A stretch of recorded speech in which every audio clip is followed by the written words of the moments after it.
normally you say like head is low if someone, you know, keep your head high if you're good. Head is low. So if he's like staying very low on the ground, the observing is Medics needs all the love right now.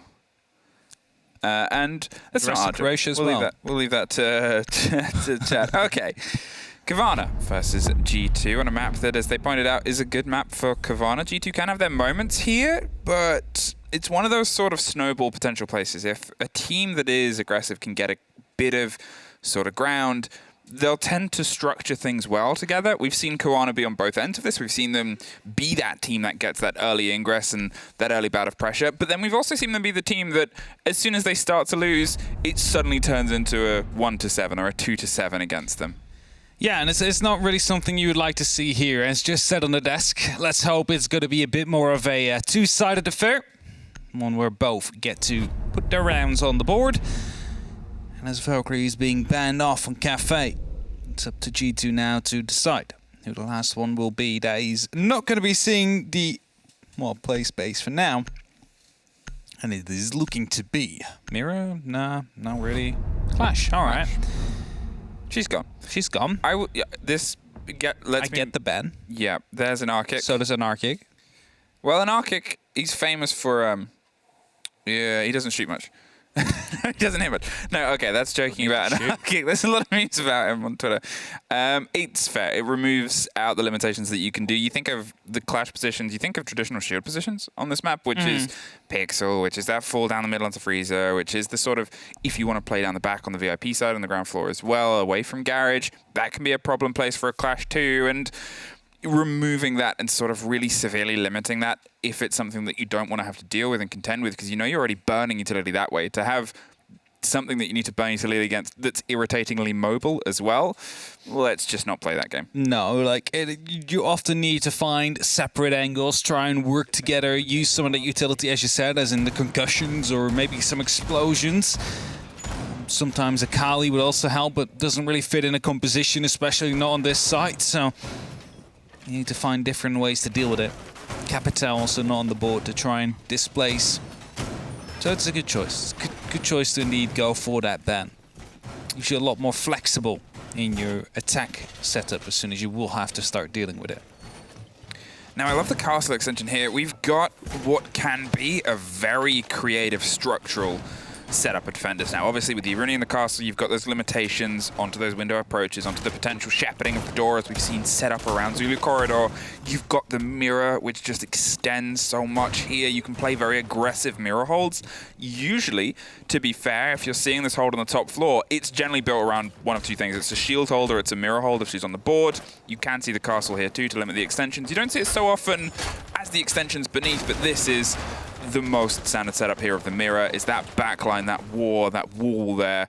But they're going really tall with it. They're dedicating quite a lot across the two floors. They want to make sure that they can keep this entirely aggressive, which is wise against Cowana. You don't want to give Cowana just a target to aim for. No. You have to make them uncomfortable, because that's when you can punish them best. You have to make them work. You have to make sure that they need to be all over the map, and well, that's what they attempt on doing. But for now, they don't really seem to bite as Citizen, not really being chased as of yet. Now will be pushing up towards the pillars. Of course, has the opportunity to play with that Nitro, as they're trying to get the RC Retiros in, but New Jammers will be stopping that for now. And of course, the Castle playing right underneath the skylight, trying to take out the drones as they start flooding in as well. Well, Citizen just missed a good shot there on a good angle. Popped over the top and threw themselves into the waiting maw of Virtue, who's able to strike one, with Hungry doubling it up two and making sure that he can put some punishment down. Cowana and Grizzly both gone, two huge players that have been pretty consistent. I know it was a conversation before about Sloth's role in the team and how he hasn't quite been able to have the impact this season or in the Tier 1 as he did in Tier 2, but Grizzly and Cowana are two players that have been on their day so exceptional. They were the force that really made Cowana really something to reckon with in the first split. They're gone quite early, and now they're still trying to find a little bit of structure down beneath. Creeps past the camera. Won't give the game away that they're all the way down there, and as they steadily try and take control of the top of red, Grizzly, okay, that's just a quick reconnect and hopefully back in time before, but how are they going to now start their push against this mirror and the back of the white stairs? This was already dead, so not really an impact onto the Cowana round, except for one less person watching these drones and Arkic now. We'll be finding out about the mirror window that's all the way on the back side here. And we'll probably receive some support from the member inside the bathroom. Takes care of that one Xcaris that was actually located on the mirror. And Citizen surely should hear Kendrew moving up these stairs now, trying to find an angle onto him as he is slowly creeping past. But that goes both ways. The grenade's being tossed out and he gets caught off guard. That's the kill for Citizen. That's a 2-on-5. And Anarchic now knows that there will be pressure on these white stairs. Flashes himself as he quickly tries to, well, get a pre-fire done. And as there is still that Aruni laser gate, a lot of the utility used to try and create the opening all the way from Piano to Cigar. Well, Hungry swung the corner, got one more. G2, we said they're not going to give anything to make them uncomfortable, and that is entirely how the round plays out. They seemingly had the handle on every part of it. We might find ourselves in a bit of a timeout now as we come back round, but if there was a sort of way to start this off, I've said you've got to be quite high energy, you've got to be quite aggressive. Yeah. You can't really get more high energy and aggressive. No, this is good, right? You managed to get your kills. The Flores runs. Okay, so I'm not really sure what the Flores trying to do there on the balcony. Dropped new hatch, went a bit wide rather than stay in cover. Got himself picked up there. Maybe they had information on a drone, AFK, or like checking chems behind the desk. Thought it might have been a free kill. Instead, he found gunfire, and the gunfire found him. Killed him, and as a result, you know, you snowball from there. Then you have that man advantage, and to try and bring it back desperately, but didn't really win the way they wanted. Also, throwing that grenade, Citizen's like, well, that means you don't have your gun up. Guess I can peek you. Doesn't really help either. It's always that risk. They instantly tried to follow it up. They expected, I guess, the pull and the peel back to go up white instead of down. They were saying, well, they've still got pixel control. They've still got, obviously, lumber. They'll expect that to be safer. But that's not really how, I mean, especially Citizen plays. If he's got an opportunity to take a kill, the game sense of that man is off the charts. We're back in. Flores is back on the board. If you missed it at the start, Jess did an amazing content piece about the breakdown of that operator, so go back and watch that. I think that will be coming up as its own little segment as well. And now it's Grizzly, I guess, to try and prove Jess's point in certain aspects. Say, hey, this is how Flores indeed comes in handy. Yeah. How you can displace people, gain information, or create soft destruction to get utility. I think it's one of the most flexible operators that has been added to the lineup. And to an extent where it's not broken, but it is almost too good not to use. I think that's a good way to describe it. Because it's not stupidly broken like, for example, a Lion together with a Dokkaebi and a Jekko would be back in the day. I've sort of taken that out of my memory. Totally understandable, but it is also a very good operator that's just very flexible. Yeah, and that's, I think, that flexibility that's still being explored as well. Like, we've seen a few different teams utilize them in a few different ways. It's a growing presence, as any new operator can be, but it's one where it has a sort of diverse application. You're able to expand how you want to make your approaches based on what he can offer in your approaches, whether you need to try and clear yourself some routes through the soft, whether you want to try and get a little bit of width to your drone game, which is the rarest case, or whether you can dig in and try and take these close bits of damage against things such as shields, or obviously ADSs, or any corners and pockets of intel that aren't otherwise buffered by the mute, which Yonka, to be fair, is bringing, so it doesn't mean that those routes are as easy to get through. Talking of, we said it before, sometimes Cowana, if they see a target, they will aim directly for it and try and make that hammer hit it as sharp as possible. They're already trying to put their pressure here on Fireplace and just above it. Quickly checking, quickly holding. Just some patience coming out from Cowana. Whilst they're sneaking up, another E1D will pop, and that surely is ground for Kendrew to try and sneak in. We'll find the Melusi right here, but not able to quite land the kill. Flashbang will be quite effective. Citizen is completely blinded, has no clue where this sledge is going to be coming from. Misses the shots, however, and Virtue all the way from pillars will be providing some cover. Citizen will lift for now, and Slough quickly from the hatch trying to go for the refrag, but as long as he stays hidden, surely he will not be able to find him.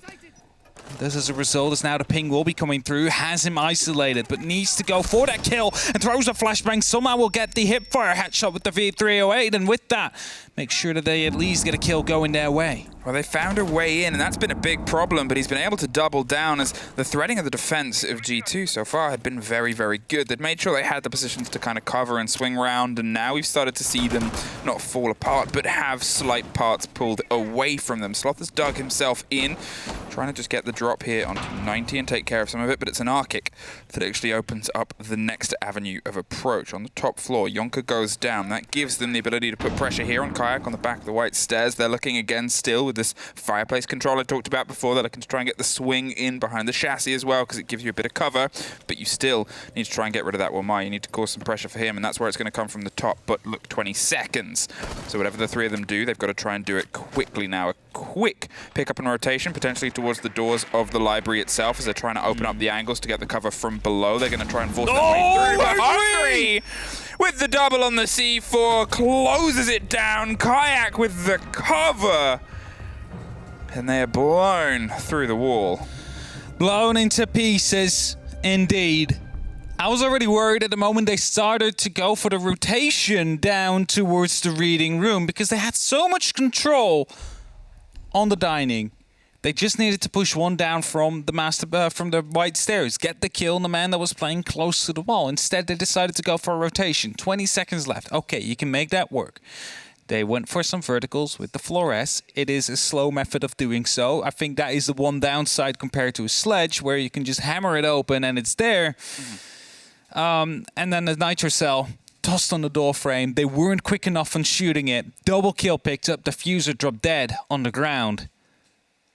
And you go from there. It's just a timer that runs out. Nothing you can do. And that's that sort of extended play, that extended defense. It gives you so much more that you have to get through. And as I said, the threading of G2 was very well put together. They thought they had that first inroad, but then the swing came from Pillars that was able to back up and give some devastation towards that back line. And it came down to a hot drop right from the hatch above to see if they could get out. Obviously, Citizen, it's never easy against Citizen in a 1 versus 1. No. Oftentimes, it's not easy against Citizen in a 2 versus 1. And then he's got the support of players like Virtue on the one side. They obviously had Kayak still on the white stairs. It was Cowana struggling to find that first place to put that bit of damage to then start pulling the thread. And, well, it left them with very little amount of time. There was still those 2 players left in the back line, and it's never truly over, unfortunately. No, it's never truly over, indeed. And you saw Sloth, he almost brought it back, right? You get these 2 kills, suddenly you have a complete map, side of the map in your control, and you try and push on from there. Just the time was a big issue right there. Not enough seconds on that clock to make sure the rotation would be working, not enough seconds on the clock to make sure the utility was taken care of. And as a result, you find yourself in... well, the Nitrocell in that doorway. And that is something you need to make sure it doesn't happen again because, well, let's say it. G2 started off strong.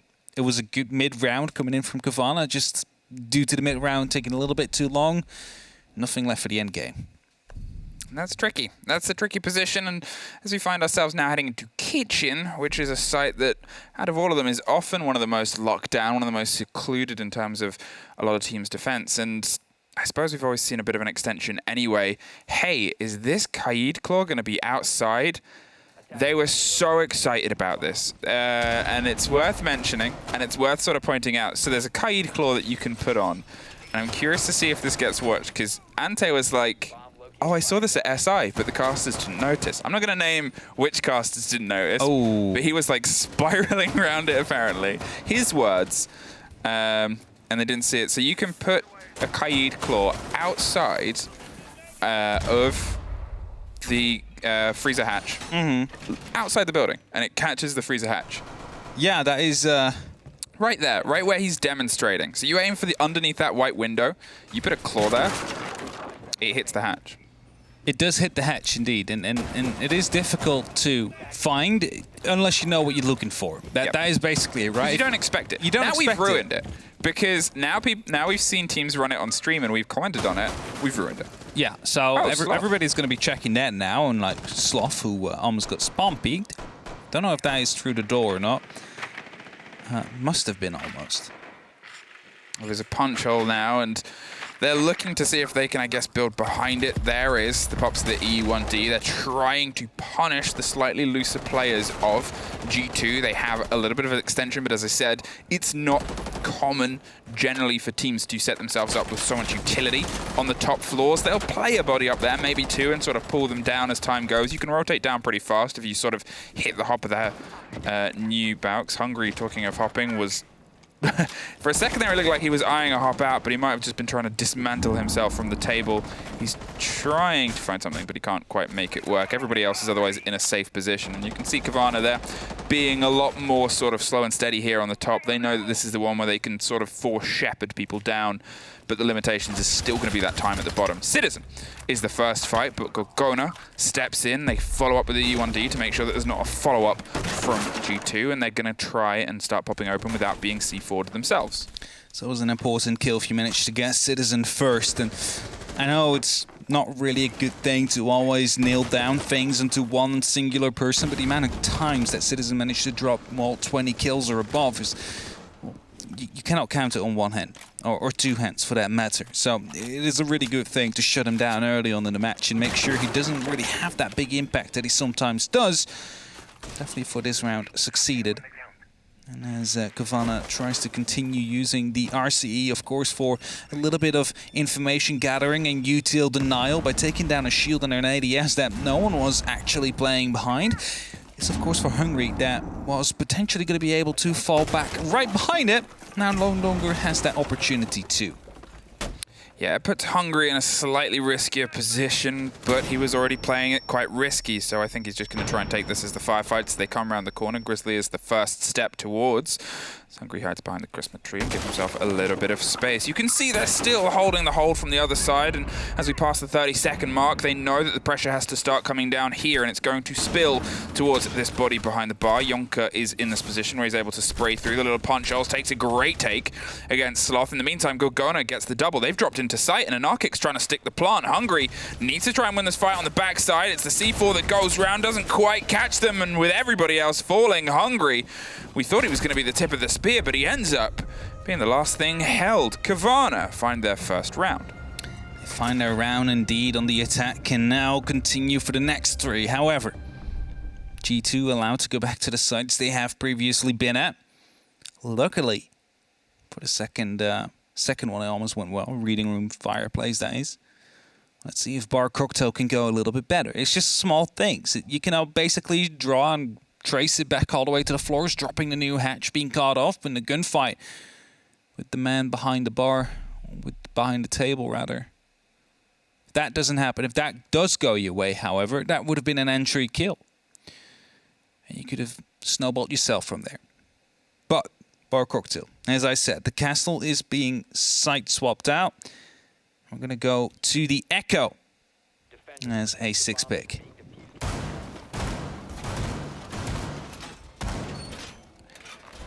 Echo now, with what he can offer these teams, is always big, but in the hands of G2, I think it's one of the more kind of pop-off operators of recent memory, in terms of they're a team that seems to exemplify creative usage of Echo.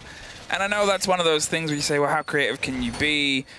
When he became visible, when those drones became visible, we sort of saw a little bit of an Echo 2.0 and the vaguest sense of the word, where some teams started using them as very aggressive drones to get them. But the way that I'd love to see G2 play them and the positionings of them seem to, if anything, and I'm not, you know, it's always in their sort of technical bit to bring it, surprised people more than often. Yeah, definitely. Sometimes they are being used in these positions where you would assume they're easily spotted out, just to try and stun people on the way in and maybe use them as entry drones. That's also something we have seen quite often lately, rather than really hiding them into the last very seconds. And of course, it sometimes results into, well, losing it. Citizen takes down Anarchic. There's the diffuser dropped down outside. Everybody being on the roof right now, but Cowana, he will be tossed with picking that one up and bringing it up to the roof, making sure they're ready for the execute. But this is again an opening you cannot really afford as Cowana on this top floor site. Of course, it is not going to be the end of the world there, as the RC Retiro was spun around a little bit on the skylight, hoping to make it in far enough to finally take care of that utility. Doesn't succeed now, and Kenru runs stuck in between another laser gate. Needs a bit of utility to be tossed in there, and I believe that will be up to Grizzly on the roof, indeed, there to use that flashbang. Kendry's going to try and lead the charge around the corner before that gets popped back open. There it is, all falls on Pixel Corner. We've said those drones could be a great way to take through them, but now, without the hard destruction, they're going to have to just try and physically force their way through these uncomfortable situations that are already in place. You have some width that you can be offered, but with this back line here all the way across that mirror window in a position where you can just swing on any of those otherwise comfortable approaches, you assume there's a back line that's playing on Freezer and towards Lumber 2. It's this rotation, it's this big pick up sticks. We cannot quite force our way across. We have to have something bite from the back and just draw some of this attention away, because otherwise it is entirely a firing line they're about to funnel through. Definitely so. But it's setting up nonetheless. There is stuns being tossed in now. They'll be aware of the fact that one is indeed behind a mirror window. And Nitrocell will be tossed in right, and an Evo gets Grizzly as he actually drops down at the very second. Will be followed up with a grenade kill from Kendry though. It's just a DB&O for now, and well, they will have to confirm that kill. Will successfully do so, and Virtue is still outside. It's very dangerous for him to try and come back, but as Junker secures the site yet once again, it is only up to Gorgona and Sloth to make sure that this stick or this execute will hold. As Gorgona's the last one left, there's little chance for him to actually successfully do so, but he starts it off well. He's able to drop one, sprays through, but Yonka swings back and gets that response that they sort of needed. The play on the Echo at the end was ready to push against their plant. They expected the objective, which, as I've said at the very beginning, this is something that Cowana often drives themselves towards. So having that sort of peace of mind, that cover on the back line, it was tricky losing your hard destruction that early. It was tricky, especially on that top floor where your options are pretty limited. It's not that there's other ways into the site, there's always doors, but you think of how uncomfortable they are to swing on. You think of the amount of width you can get on them, which is very minimal for most of them. There's only really the cigar box that you can get some width to and some radius, but that offers you such a narrow sideline because it's then instantly cut by the freezer walls, it's cut by the pillars themselves. It's not easy. And they tried to make the best of a bad situation, but unfortunately G2 just had that one step ahead. They definitely had the step ahead. Let's see if they can continue it here. The site where Cowana got quite close, however, just weren't able to close it out in the end due to that late rotation, due to the lack of time, and due to, as I said one final time, the Nitro Cell to be tossed into the door frame and detonated right before any of the Cowana members could flick to make sure it wouldn't. Now, G2, well aware of the approach that Cowana took the last time around, might be able to have it again. That Nitro Cell just tossed in and exploded right as Grizzly jumps in from the skyline. Perfectly timed there. Able to pick up that kill, very important kill. But yeah, G2, again defending here. Let's see if they can change it up a little bit, make sure that Sloth is not allowed to pick up a double kill like that again. The mirror has been this constant extension, and I think it's something that's used so well on this map. I think you can really allow yourself just that extra space. It's one of those sort of, you know, operators where, again, if I'm going to highlight ones that in the right hands can be monumental, you're looking at the two styles that people bring to Cafe, whether you lock down or whether you play these open threaded defenses. Look at that, though.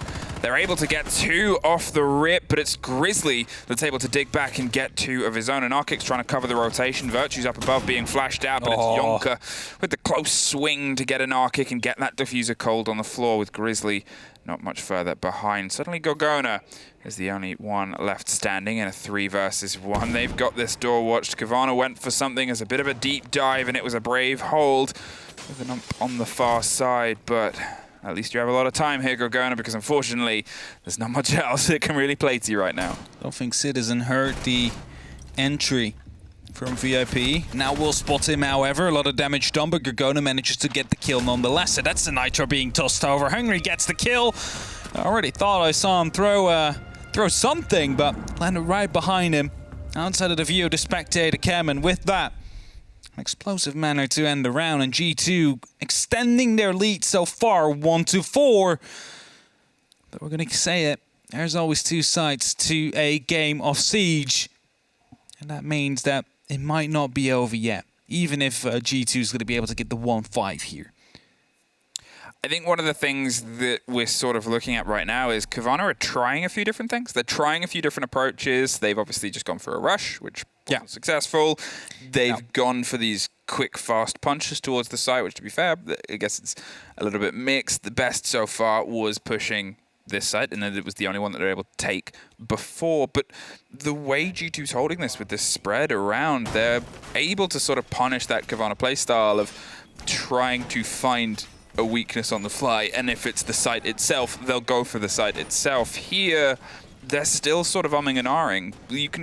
You get the impression that they are. They're trying to piece together just how they can find a way in and dig their nails, and I'm sure they'll sort of go back over this and look into it. There's these things that are so much tougher to connect when you're in the game versus our position up here watching above, but you've got to give credit to G2's defense because they're keeping Cowana guessing. They're keeping Cowana sort of in the dark. Definitely so. That's a strong thing to do, just to make sure that they don't have to, or don't, you know, they cannot run the same thing twice, basically, because you keep on changing up whatever you're doing.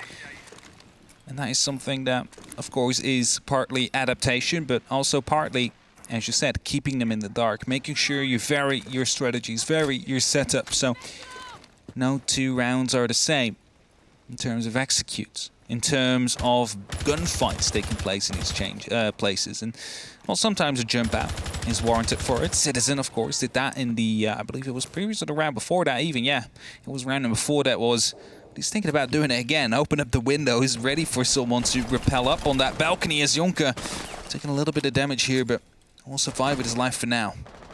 Yeah, the first push comes towards Jonker, who's just sort of stuck on the back of VIP. They are looking to try and cut out this body and go for a slightly different angle of approach. They sort of had that as the secondary point of ingress before on the success, but otherwise, the rest of the bodies have headed up to the top. They're going to see if they can catch this loose Virtue, who's otherwise in a pretty tricky situation. A Pulse isn't too far off with a C4 in pocket. They have 2 other C4s as well. It's a bit of a hold that you can kind of pull them apart without having to get too close. It's dangerous on an approach, and that's the cost that might start to come through here. Now Virtue jumped down, but Citizen is still on top of these white stairs. Also fall back just a little bit as he is being pushed and being droned as well. Sloth is leading the charge to get with Gorgona. Of course, have 1E, 1D left as a group to make sure they can use that for example, a final pusher when they try and take care of 1 or 2 roamers. As the RCEs are being used here for rotation purposes. It'll be Cowana that have done the clearing. They have cleared 3rd floor and 2nd floor and now can start pushing up towards the 1st. And with that, of course, there's a lot of preparation and opening up these angles with the Caber, of course. It's still dangerous. Still 3 C4s in pocket. Still the Pulse as well. Although, actually, no, one of them has potentially been pre-placed. I don't know if that's been blown yet from Hungary. I don't think I remember hearing it pop off. And they're just waiting for the call, waiting for the intel to go for it. They know Cowana can do these quick executes that they've put before. They've still got these E1Ds that are screaming ahead of them. But Cowana, they're a good team at trying new things. They're going for a different adaptation here, even though this was the round that they won. They know that they still need to not take anything for granted. They're going to try a fight on Bakery. This time round is potentially their first throw through, but it's Hungry that pops up. He's having a pretty phenomenal game, and, well, it hasn't stopped yet. There's the diffuser cold. There is an Arctic on the floor, unfortunately, before any of these walls can really get popped open. It's Gorgona and Grizzly, that duo, that dream team that I've said have been the reason that Cowana have been such a good force. They've only got a handful of seconds. Kendry's found his way inside and found his way through Virtue as well for a bit of this cover. They're spraying from above as Citizen retakes the mantle. The Echo drone, that is a worrying sight for anybody, but it's Citizen that gets it either way. 5-1. Of course, still had 2 of the stuns left into the Yokai drone as well. There was almost no opportunity that they wouldn't be able to get that one on the back of the utility that was still placed down. And now as we're heading into a timeout, most likely called by Cowana, as you can see on the top right now as the blue bar starts to go that way, to which you am. To which you, I did it the wrong way around because we're mirrored on the big screen. It's always tough to tell. It's always tough to tell. The amount of times, like, we should know this by now because we're always sat in the same places, in the same studio, and but we don't. Still never do it correctly. Yeah, I blame the cookie, but either way. Still going on about it? That still hasn't No. Okay. It's okay. Either way, G2 currently leading 1-5. It's a pretty big lead on a map that, well, when it was just released, I think we had like 80% defense side, which quickly, of course, went down towards a more balanced side of things. But it's still a good lead here for G2, one that they can comfortably close if their attacks are going to be on point. And they could be making a statement in this next round where we are potentially on that top floor, which you mentioned is so limited. If they manage to pick up the first round straight away, that's first of all the point secured. Second of all, suddenly, what can Cowana do? Because there's 5 more rounds where they cannot afford a single mistake, and the most holdable site or the most defensible site supposedly fell straight away. Yeah, I think it's also this concern. As I said at the beginning, these are two teams that when they start to get a bit of momentum, they can really fight in. Yeah. I would say G2 over Cowana have that ability where a game goes on, the longer they still have a little bit more. They've been generally in more of these OT situations. They've been generally able to push back against these big sort of successive leads. Sometimes Cowana, they get a little bit stuck in their mindset. They get a little bit stuck in this negative. They haven't really been able to dig themselves into this one too much compared to usual. They're a team that, you know, if not just the fact that it pushes them to 6-1 if they don't get the opener, but I think if they don't get the opening 2, I think at least as just something to tie 2 rounds together, they're in just this sort of dire straits mentality. And it's tough because it's still obviously generally a very young team towards Tier 1. They're the newest additions. It's obviously, they've got Kendrew, who came in as this sort of big, historied voice to offer some balance, to offer some of the support. But at the end of the day, when things don't quite connect, when that energy goes, when that sort of, you find yourself a little bit down in the mental, it can really affect you against a team that is so seemingly ice cool even when everything's going away. Yeah, they need to make sure the momentum shifts in their way now, and I'm not even sure if 2 rounds will be enough. 3 will get the job done better because suddenly you are on 4-5, which of course gives you the opportunity of equalizing it. Sometimes that gives a little bit extra to these teams on the back foot, especially if it's coming from that far back, as they currently are. And that's a rotation closed off. Wanted to go for the rotation, or angle, line of sight. Decided not to in the end. Not quite sure what the reasoning behind it is. Maybe they needed a shield to play that and they don't have that. Nope. So there could be a reason for it, because often that part is being left open. Of course, if you have that shield to play, not there now. So might show why they closed it off in the end. Of course, nothing really lost much. You still have that cyborg arm from Sloth that basically has unlimited charges on opening up these rotations. The big thing is, and the big thing was for G2, was their mirror setups, the inability of dealing with that on the side of Cowana. Yeah. And as Kayak spots out Sloth wanting to go for a bit of a peek, that is going to be your entry. Sloth now dead. And that means that they have the man advantage here on G2. And if they now also manage to deal with these mirror windows, this could very quickly go their way. Now, and I think when you're looking towards the mirror windows as well, not only do you have the cover, but you also have the Twitch drones, which isn't... It's obviously, it's as far as we look at it, pen and paper, Twitch drones versus mirror window. They're literally built to destroy them. Yeah. But you don't see it too often as the drive directly against mirror windows, in EU especially.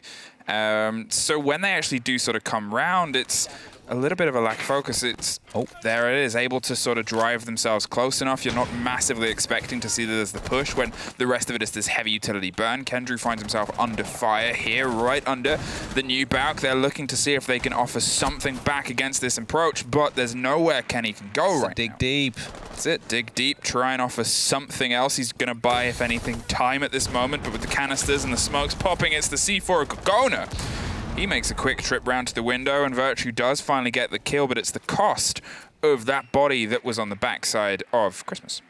And with that, you lose a little bit of pressure, but at least you still keep the man count. You force Kendra out of that tough spot and make sure that he will be, well, dead now, and with this, you took care of the mirror window already. That's directly challenging the site. You don't really need to challenge Piano. We've seen that from BDS before when they were playing on this map, but you need to make sure that the player is not allowed to do what he's currently trying to do, which is rotate through. Citizen gets caught by a jump out. Grizzly will be able to pick up that kill. Has to go all the way from downstairs, so now they should be aware it's only a 3v2 on site, but they're losing their gunfights now. Anarchic picks up the kill to Virtue, and that leaves us in a 2-on-3 situation. Gonna drops, tries to get the spray, but now it is just a build back onto the site with Hungry dug in and the diffuser now unfortunately away from them. They're trying to get out Gorgono, who's doing everything he can in the bathroom. The spray towards Lumber does not quite connect, and only a handful of seconds left. Mirror is out of there, and that's a bit of a worry because they can now go for this push, this pressure. They're gonna see if they can apply it. They're just gonna go for the stick because at this point, why not? The post plant comes through, the spray is matched either side, and it's a Cowana round. Great choice from them to rotate around like that. Make sure you send one through the freezer, one through the actual lumber or planks. Take the gunfight from two different angles at the same time.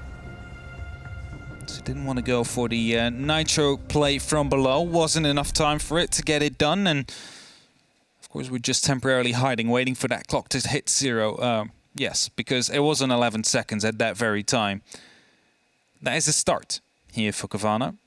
It's a single round that they might need if they hang on to it, because now we're heading into that second round that you said would be so important to get. You need to get 2 in a row to at least start the momentum on your side. 3 would be better. 4, you equalize the scoreline, and 5, suddenly you find yourselves onto match point.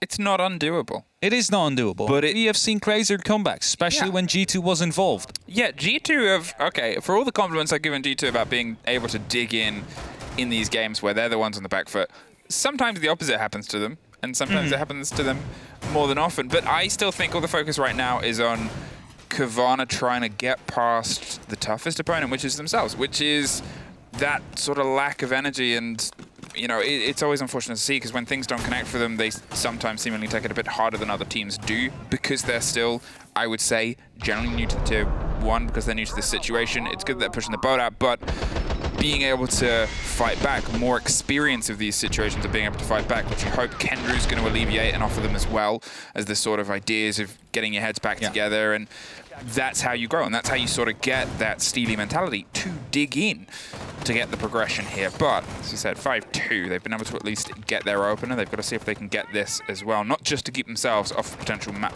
point, but to build some sort of semblance of momentum. I don't know what the lull was for from Citizen. I assume he might have gone a couple picks with that Twitch drone before it got taken out in the prep phase already.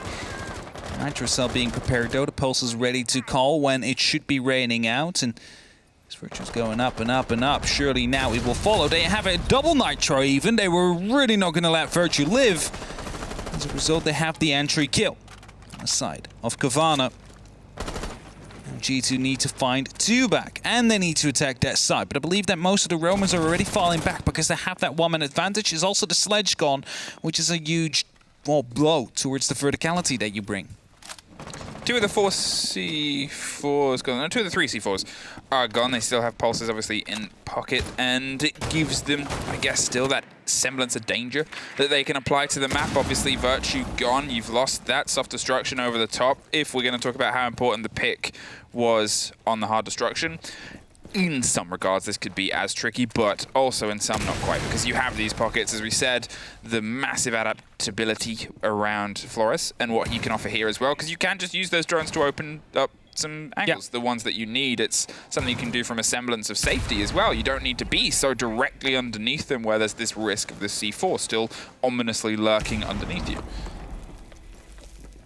Angles are being created, the pulse is still spotting. Grizzly getting a good view on the man putting down a breaching charge. However, it does not quite predict where Hungary would be going, and thus created an extra opening for them, allowing them to use it. Still 60 seconds left. It's plenty of time for G2 to make something happen. The RC Retiros are being sent in to deal with any utility, as well, they wanted to go for a bit of a rotate here.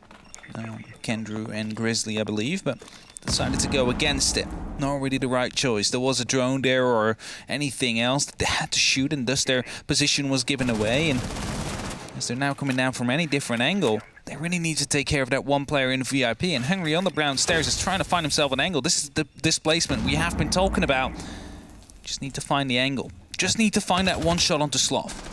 Well, the concern is the cover that's being provided here by the Malusi, so they're just going to have to dig down, and they find Sloth. They're going to push on with that advantage before they can slip past, and they catch them just on the turn of the corner. They're going to keep going because they don't have much time, and, well, there's somebody shutting open the door. 10 seconds left. They've got to try and pick that diffuser up and get it on the stick. Hungry's going to hit the freezer hatch so they can be there in time, but the drop down the red stairs gets the corridor, gets the kill, leaves just Hungry, but not for very long. Cowana.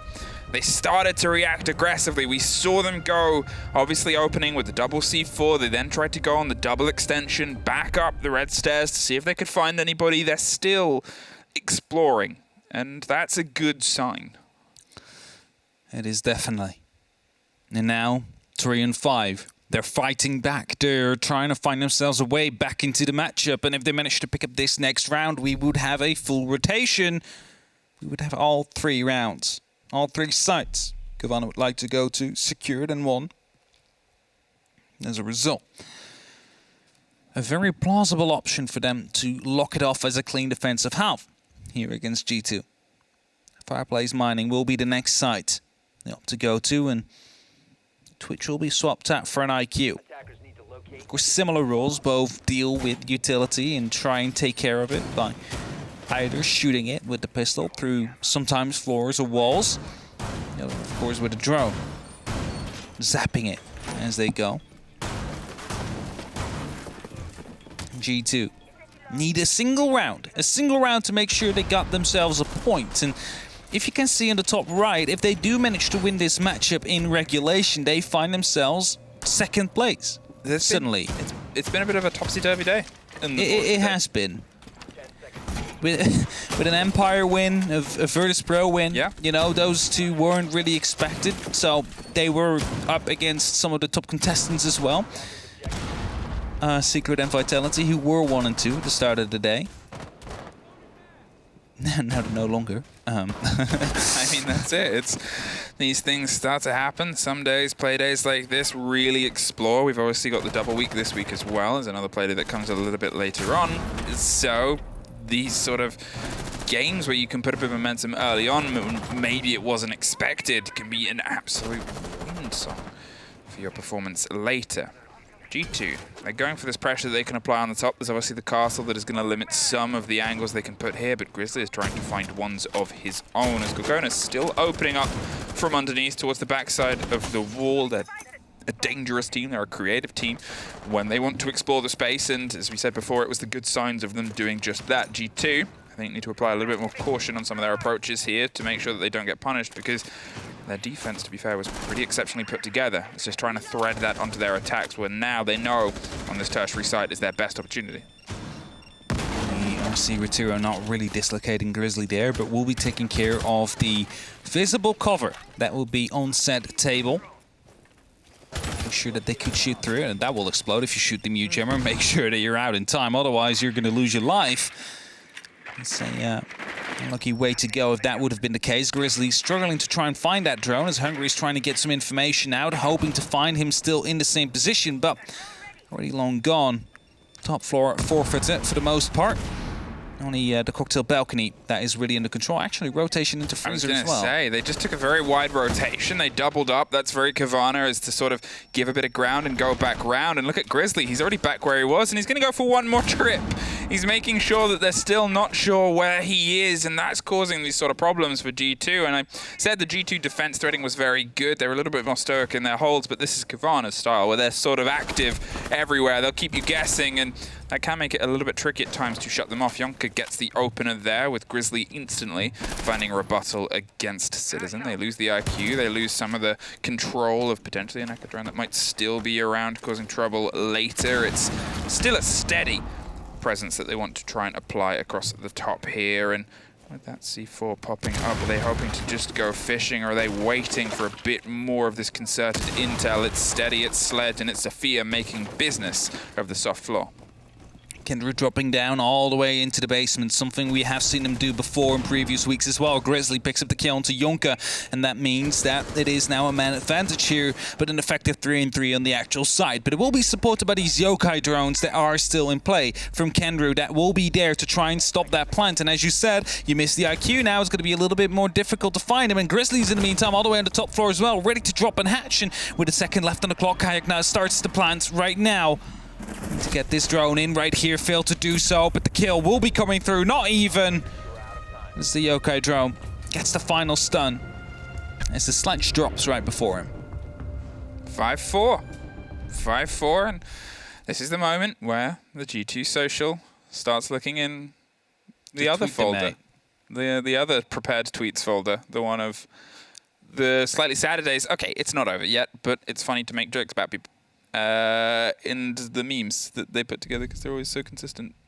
Quickly check it. They didn't. Are you checking that they haven't already posted the meme yet? No, they haven't posted the thing yet. There'll be the we're going to the other meme folder now because they're prepared for like every single Especially situation. now we've said it. Yeah, now we've said it. Bar cocktail. Hey, we're heading back on. We're on the start of the rotation. I've seen this one before from Cowana. It was successful. Yeah, and quite successful.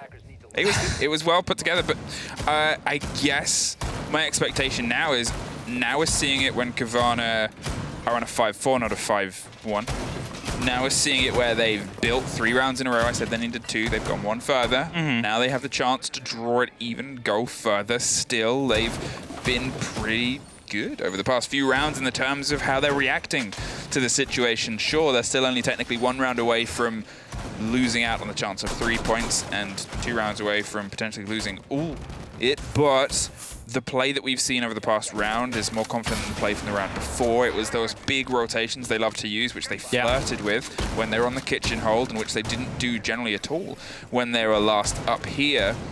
So are we going to see more of that now? Are we going to see them really start to stretch and explore and become that team that has otherwise caused so many problems for other teams? The confidence that allows Grizzly to rotate as much as he did is really dangerous. It's a dangerous thing to have against you as G2, because he basically went to the top floor 4 times in 1 round. 3 of them being under the action phase, 3 of them whilst G2 members were on that top floor, and every single time he dropped down or managed to grab a kill almost of it, putting up some pressure. With that, it is a roamer that is just hard to deal with in that case. No Nomad, for example, to try and deal with it. No Zero to put up some extra information. There's many different ways they could deal with it if it is really that problematic. But for now, G2 sticking to the same lineup, even though some things could have changed. For example, like an IQ could have easily been changed to a 0, for example. But time is an issue. Like the yokai drones in the previous rounds were still up. It's not there now, of course, so don't have to worry about it, but you wouldn't know that as you start the round.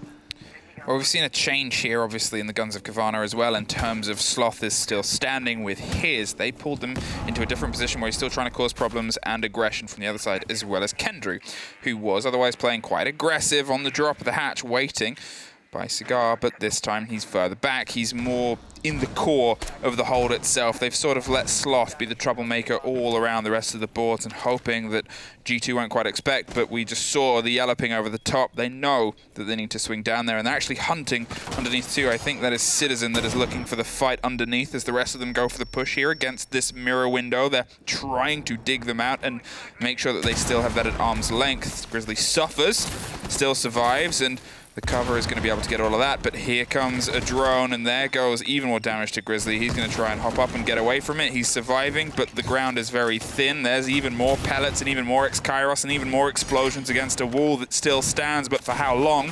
Sloth is doing his best to hold off the IQ underneath as well as a separate firefight happens elsewhere. Citizen, he's trying to go for the hunt, but he knows how dangerous this can be. He knows he's been punished in this situation before. They had some drones driving them previously, and as it comes off the ping, Sloth is still dangerous. Even with the yellow ping, even with the drone, Sloth is able to get out of there, and that's an important play now with only 30 seconds left.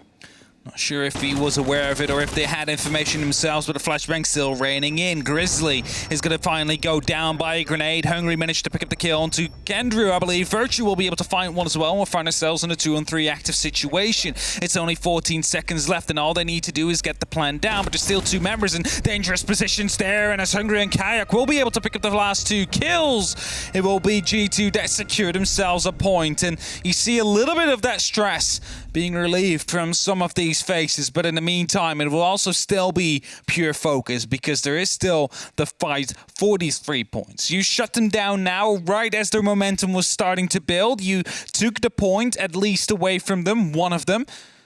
You have the opportunity to take all 3 now. Make sure you make this one stick, because this one got quite close. A lot of the utility was used onto taking out that single mirror window, but it was being covered by 2-3 different angles, 2-3 different people, and somehow they still made it stick in the end. Miraculously. The IQ is gone. Hey. I think it's fair enough because Citizen found themselves doing a bit of busy work. It's the tough thing with Citizen is there are times when he finds himself doing every bit of work. He's that sort of echelon of player. He's not just fulfilling one role, he has at points fulfilled every single role just within a single round with the sort of push that he's pulling. And here, it's not quite having the same effect. He's not able to connect it as he usually does. So I think going back to a little bit more of that aggression, a little bit more of that aggressive roots. Ash still has utility, still has uses in terms of those pushes and pulls, and they might just use it as more of a direct drive and stop trying to play Coawana's game. It definitely will be. Let's see what they will come up with, because it is going to be the exact same site we will go to. Of course, we will see some minor adaptations here and there. For example, the magnet was previously on the staircase. Now it will be below the 3 as a Christmas present. And also going for a bit of a spawn peek onto Christmas Market, but be able to find anyone yet. And some of the caster barricades are easily dealt with some of these X-Kairos. Will be Citizen that is looking to make an impact, looking to become big in this round. Potentially ascend the white stairs as Sloth is looking to jump out of them. It's being watched by Kayak. We've seen him do a little bit of a bait earlier. I'm wondering if they have any piece of information to cover that. Grizzly, however, will get a great kill onto Yonka. Beautiful shot down, and that's the second one. Kendrew with the Nitro. It's definitely adaptations that we see here. Yeah, they were able to instantly put some damage in. They went back to what was the A-hole before. They've gone back to trying to stick themselves inside. Hungry went to try and pop that back wall. I'm not sure what the second one caught. I think they might have been fired too quickly together, and both hit the Aruni gate there, which is one of those irritating moments. It's a big blow to your utility because if you give them enough time, they'll be able to get that popped open. You could have otherwise cleared yourself a gambit of space, but now when you're playing with such low cost, now when you've only really got some of these pellets left, you're going to have to try and force yourself through from the top of red instead. Kendrew can take the drop here with a shotgun, and that's what he's going to do. Finds himself a new angle, causes G2 to have to go on another little bit of attention paying because now the bottom of those stairs is even more dangerous for them. Yeah, definitely so. To make sure that they have a bit of a flank drone ready to make sure that Kendrew's not allowed to sneak up like we have seen Grizzly do a couple of times. Of course, is being done, is being dealt with as we speak, and look at the hold. It's very, very like linear. It's 1 on the pixel, we have 1 on the freezer, 1 on planks, and then 2 inside the cocktail. They 4 on 1 line together, and this 1 rappel of the Zofia could be very big for it. Managing to pick up 1 or even 2 kills could open up a gap that allows them to sneak in and go for a plant, but there is still this angle inside of the piano that allows Gorgona to try and challenge and try and stop any diffuser that would be entering. Sprays catch the side of Grizzly. They're concerned about the hop out. They have some intel to it, but when you're playing with a 2-body disadvantage, you kind of have to direct all of them to the push itself. Citizen hot hops, gets caught. There's a trade out from Kayak, at least finds a double with Sloth on the floor too. But Cowana is able to stem it 6-5. And Cowana still pull themselves towards that OT. 1 more round and we find ourselves in overtime. G2 need to give everything they have left to this next round, where Cowana have 2 choices to go to. If Felica decides they've previously played, it would be kitchen service and, of course, reading fireplace or reading dining. And it's looking like it will be kitchen service that we are seeing. to come out on the side of Cowana. And G2, no adaptations to the line. Actually, Dokkaebi coming in on Hungary might be what is the change needed. Of course, will help with their own clear, will help you keep control and keep track of some of these players, and especially helpful when you're about to enter an area where you know someone was there, but you don't really have time to re-drone. Quickly ring the phone call, use the sound to see if he's still there, and then act accordingly. Wow, we've also had obviously the change. Kendra has picked up the Echo instead of Kai. They're going to play against what they're hoping is the plant game, what they're hoping is the objective-driven game. They know that G2, when they're looking at that final 20-30 seconds, will try and drive themselves in, as they are a team that is the same, as they are a team that does that too. So instead, they're going to try and buy as much time elsewhere on the map as possible. Give themselves that little bit of space to play with against the opponents, against that final 20 seconds, and see if they can put Kendra in a situation where he's kind of confident with those drones, especially after the IQ was obviously removed in the previous round to the Ash. Now, if I'm seeing the setup that Cowana is currently setting up, and if I spotted what the mistakes seem to be, as almost Gorgona loses his head right there at the start of the round after a pre-fire from Kayak, I would say that maybe the freezer push is not really what they should be aiming for. Maybe they should be going for a bakery / red take. Maybe that is more successful for them, as that is going to be a jump out from Sloth. I'm sure of it. So that just opens up the window. Make sure that he chooses his life, because they know how important this round is. They cannot afford a silly mistake like that. Yeah, he went to see if he could get somebody loose. I think he hoped that they were coming up the flat front of a little garage box, but no dice, and that's put a bit of caution. As I said, they're trying to buy some time. The longer that they're able to take out now, the more that they have to deal with when it comes to the push, and with that Echo too, the 6th pick, the bait and the gambit, that could be that destructive end to a round to take us into OT. So far, G2, they've got themselves in, they've started their collapse and their expression over the top 2 floors. They're angling themselves down. They feel confident they've been able to shepherd the Cowana players to that ground floor, but Cowana are a team that sometimes like to get a bit explorative. They'll like to look at staircases and the options to try and cause some chaos and push up them, even when it is this situation. Even when you're sort of staring down the barrel of the gun, they're kind of happy to say, well, what are you going to do about it? Junka on the new bakery window, small bakery window.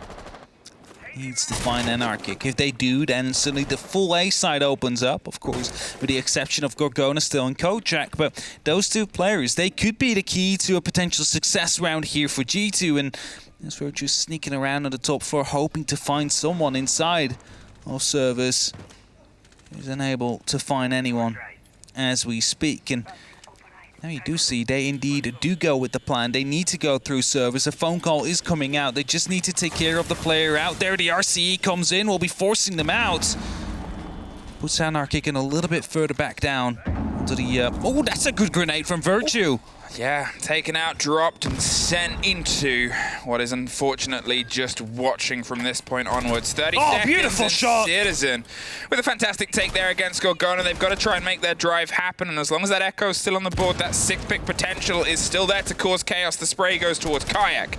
He's able to pull back, and Sloth is the next victim to a G2 collapse that has seemed the best so far. The Execute is crawling and taking over the site itself, so there's that Cowana exploration. Grizzly up the brown stairs, goes for it as these drones are going to pop off. Kayak, are they aware that they're going for the stick? No time for this. They don't have the time. They miss it out. Grizzly gets the triple, but unfortunately all the shouting about the Echo, and he was in the wrong place at the wrong time. A post plant. One last bout, one last breath of Cowana to try and pull themselves deep and pull themselves into OT. G2 have spaced themselves slightly further apart, widen the firefight, and sort of funnel Cowana into a tricky situation. Grizzly doesn't check left, and there it is. Kayak with the double. G2 with the lockout. Go back to the first meme folder, G2 socials. You're able to post the win ones today, and they're able to take the full 3 points. I said it at the start of the round, they cannot go for a freezer take again. It took them too much. It made them struggle too much. They just need to find an Arctic, and they need to find the one into Kojak. they did. It got very close in the end, let's just put it up like that, because the Yokai drone, if it was a little bit quicker, could have stopped that plan potentially twice. Could have been the round win and the overtime situation for Cowana, but nonetheless, G2 take the win here, take the